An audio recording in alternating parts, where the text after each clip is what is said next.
দোকানের মতন রসালো বোঁদে বাড়িতেও বানানো কিন্তু একেবারেই সহজ, আর খেতে বা দেখতে একেবারে দোকানের মতনই হবে।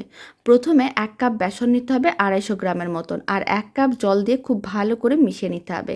এবার বেশ কিছুটা পরিমাণ গরম তেল দিয়ে ব্যাটারের মধ্যে ভালো করে মিশিয়ে নিলাম। কিছুটা পরিমাণ বেসনের মিশ্রণ আমি আলাদা করে নিলাম, তার মধ্যে আমি কিছুটা পরিমাণ রেড ফুড কালার দেবো।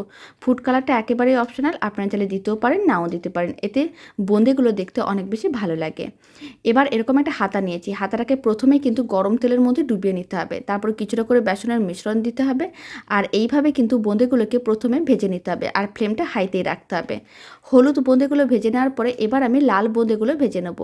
একইভাবে দিয়ে গরম তেলের মধ্যে উল্টে পাল্টে লাল লাল করে ভেজে তুলে নিলাম।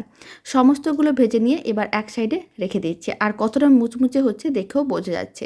এবার যতটা বেসন নিয়েছিলাম ঠিক ততটাই চিনি নিয়েছি 150 গ্রামের মতন, ততটাই জল দিলাম, আর 1 চিমটের মতন দিলাম এলাচ গুঁড়ো।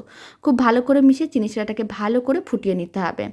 2-3 মিনিট চিনি শিরাটাকে ভালো করে ফুটিয়ে নেওয়ার পরে ফ্লেমটা অফ করে সমস্ত ভেজে রাখা বোঁদেগুলো দিয়ে দিতে হবে, আর চিনি শিরার মধ্যে উল্টে পাল্টে নিতে হবে। অল্প একটু ঘি দিতে হবে, এতে স্বাদ ও গন্ধ দুটোই খুবই ভালো আসবে। ঢাকনা বন্ধ করে 1 ঘন্টা রেখে দিচ্ছি। 1 ঘন্টা পরে ঢাকনাটা খুলে দেখাচ্ছি, আপনারা দেখুন রসালো বোঁদে একেবারেই রেডি।